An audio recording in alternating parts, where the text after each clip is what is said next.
The day my wife divorced me for the 9th time, she attended a charity gala with her new assistant, making quite the public statement. I didn't make a scene. I just looked at that man's face. It was identical to mine before the car accident. But I knew that in 30 days, she'd come back to remarry me. That's how it went the previous 8 times. The first time, his eyes resembled mine. The second time, his mouth. The third time, his nose.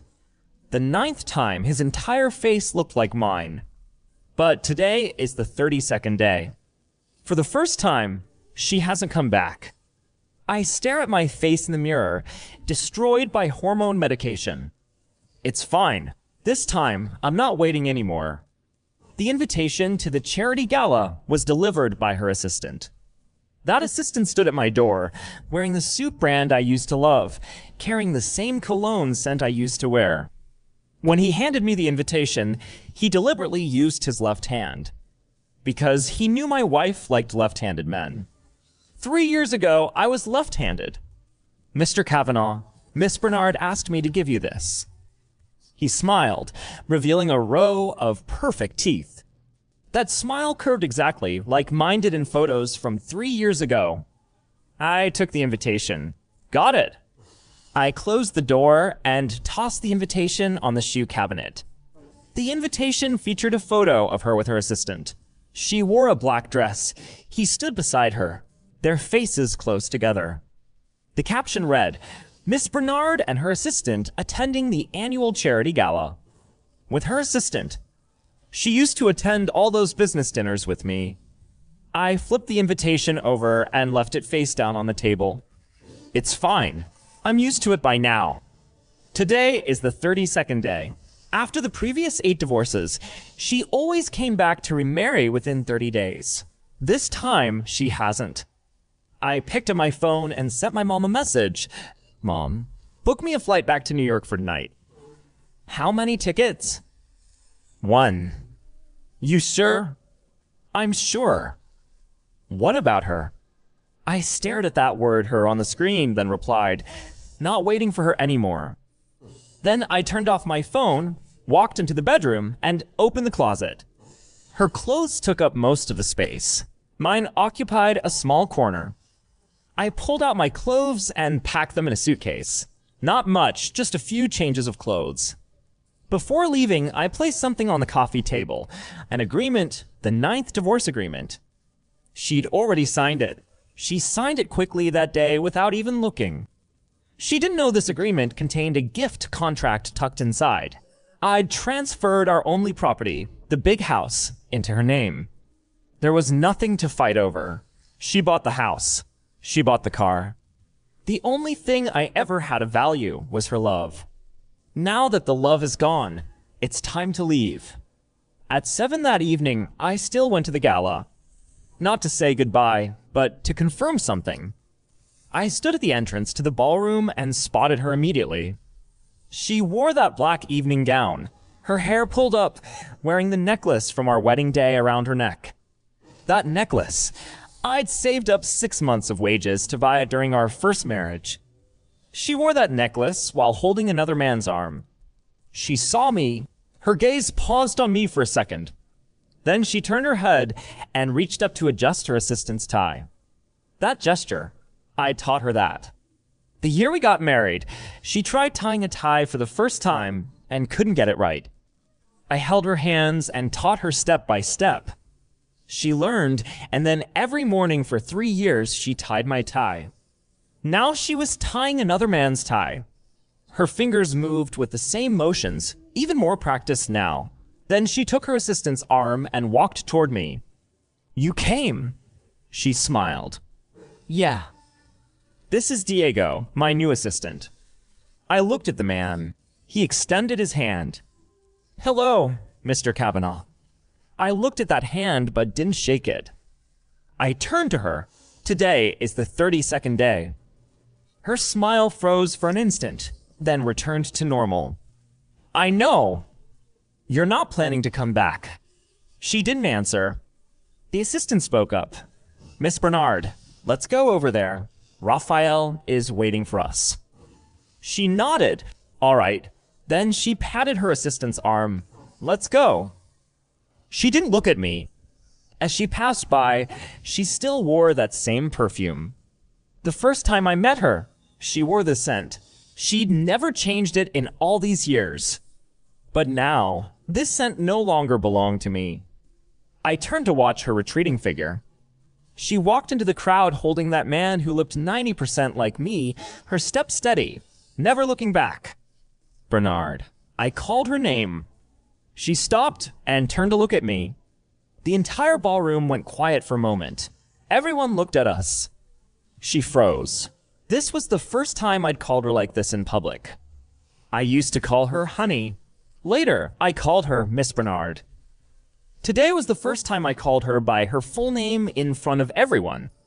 Thank you for putting up with me these past few years.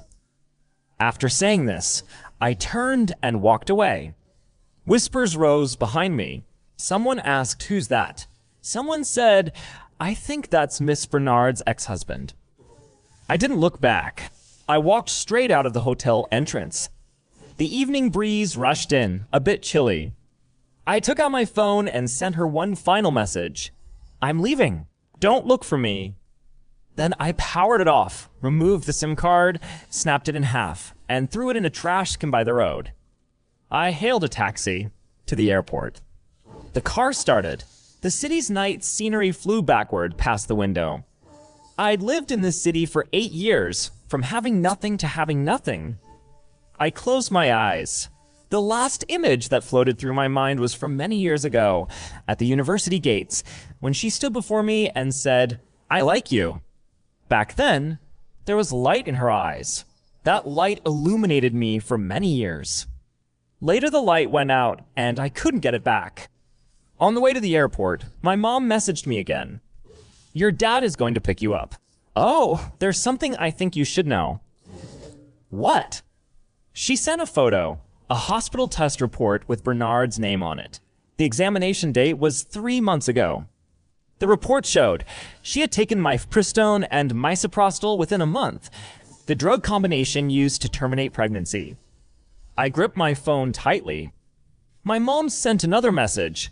She had an abortion 3 months ago. I don't know whose child it was. Did you ask her? I stared at the word abortion on the screen. 3 months ago was before our 8th divorce. During that time, she treated me well. She came home on time every day and even cooked on weekends. One night, she suddenly asked me, "Do you want children?" I was stunned, thinking she was just asking casually. Later, I found an obstetrics appointment slip in her coat pocket. That night, I bought flowers and a cake and waited for her to come home. When she saw the cake, her expression changed. "You went through my things." I didn't mean to. I saw it when I was doing laundry. She was silent for a long time, then said, "The baby is gone." I wanted to hold her, to tell her it was okay. We could have another one. But she pushed me away and said, "That child wasn't yours." When she said this, she didn't look at my eyes. She stared at the cake on the table, her gaze empty. The child was Costa's, that in turn whose eyes looked like yours. You know what disgusts me most about myself? Even when I betray you, I can only find someone who looks like you. Even when I make mistakes, I can't betray you completely. That night, she moved to the guest room. I sat in the living room all night without sleeping. When morning came, I asked for a divorce. She nodded. She didn't try to keep me. That was our 8th divorce. Later she came back, said she'd fired that intern, said she'd never make the same mistake again. I believed her. Then we remarried for the 9th time and divorced for the 9th time. From beginning to end, she never told me whose child it really was. Now, looking at the report my mom sent, I suddenly didn't want to know anymore. Whoever it belonged to didn't matter anymore. What mattered was that she never intended to tell me the truth. I messaged my mom back. Not going to ask her. Why not? I'm tired. After sending that message, I turned off my phone too. We arrived at the airport. I dragged my suitcase into the terminal. The electronic board displayed, "To New York, 23:45. 20 minutes until the flight. I found a seat and sat down. Next to me was a young couple. The girl leaned on the boy's shoulder. When we get to New York, I want to eat roast chicken.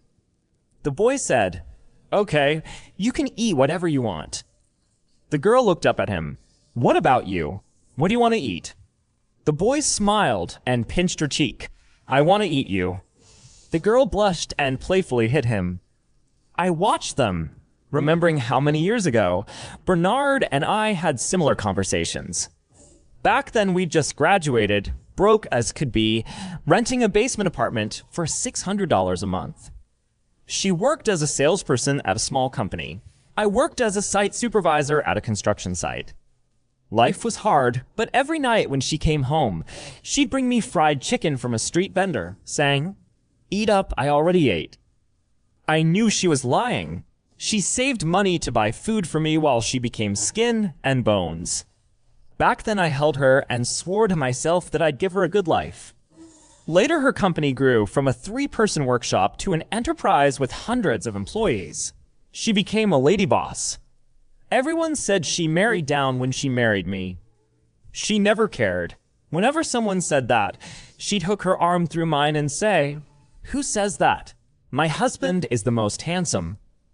When she said this, her eyes were bright. There was light in them, shining only on me. Then came the car accident. That afternoon, she drove me to see the ocean. Her phone kept ringing in the car, calls from the company. I told her to answer. She said she wouldn't. She tilted her head and smiled at me. "Today, I'm only with you." Sunlight fell on her profile. I reached out to block it. "Don't look at me. Watch the road." Then that truck came at us. When I woke up 3 days later, my body was wrapped in bandages and I couldn't move. She sat by the bed, her eyes so swollen they were almost shut. When she saw me open my eyes, she burst into tears. "You scared me to death." Later, the doctor told me that my endocrine system was damaged in the car accident. I'd need to take hormone medication long-term to maintain function. I asked about side effects. The doctor said I'd gain weight. I asked how much. The doctor said I might become unrecognizable. She stood beside me and gripped my hand. "It's okay. I'll love you no matter what you look like." When she said this, her eyes were still bright. I believed her. But I didn't expect the medication's side effects to come so quickly. 3 months, I gained 20 pounds. 6 months, 40 pounds. After a year, the man in the mirror had nothing to do with me anymore. From that point on, she stopped looking at my face much. Then one day, I went to her company to find her and saw a young man standing beside her. That boy's eyes looked very much like someone. It took me a long time to remember. They looked like mine from 3 years ago. She said he was a new intern named Costa. He was her first assistant. Later, she and he grew closer and closer. I started hearing gossip. I didn't believe it. Until one day that intern resigned. She came home, held me, and cried, saying she was sorry, saying his eyes looked too much like mine, saying she was just confused for a moment. She said, "I still love you." I believed her. Then we remarried. 6 months later, she found a second one. A third, a fourth. Each one looked like me. Each one wasn't me. I couldn't understand it before. Later I understood. She never loved me as a person. She loved my face. When that face was gone, she had to look elsewhere. When she found someone who could piece together a part of it, she could hold on for a while. When she couldn't hold on anymore, she'd come back to remarry me. Because no matter how many she found, she couldn't piece together a complete me. So she had to come back to confirm I was still here, to check in before going to find the next one. She wasn't looking for substitutes. She was extending her own life. And I was her oxygen tank. When she ran out of air, she'd come back for a breath. When she'd had enough, she'd go out into the world to breathe. The airport announcement sounded. I stood up and dragged my suitcase toward the gate. Past the gate, I didn't look back. The night wind was cold. I pulled my coat tighter. I found my seat by the window and sat down, looking out at the pitch-black night. My phone vibrated in my pocket, the new phone. Only my mom knew the number. I took it out and saw my mom's message. Kavanaugh, your dad already left. Be careful on the road. Okay. Did she contact you? Don't know. I turned off my phone. What if she comes looking? She won't. She doesn't know I left. What if she finds out? I looked out the window, thinking for a long time. Even if she knows, it won't matter. I'm not waiting anymore. The plane taxied out onto the runway and rose into the night sky. This city, this woman, this 8-year relationship, all of it became nothing but distant lights. I leaned back in my seat and closed my eyes. For the first time in 8 years, I didn't look back. After the gala ended, she returned home. She pushed open the door. The lights were still on. The living room was quiet. An agreement sat on the coffee table. She picked it up and flipped through a few pages. It was the divorce agreement, the 9th one. She'd already signed it without even looking. But tucked inside this agreement was another paper, a gift contract.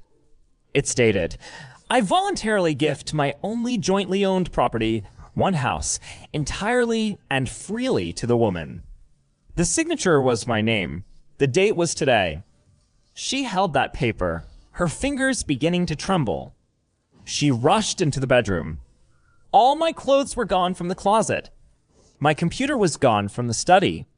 My toothbrush was gone from the bathroom. She pulled out her phone and dialed my number. Powered off. She tried again. Still powered off.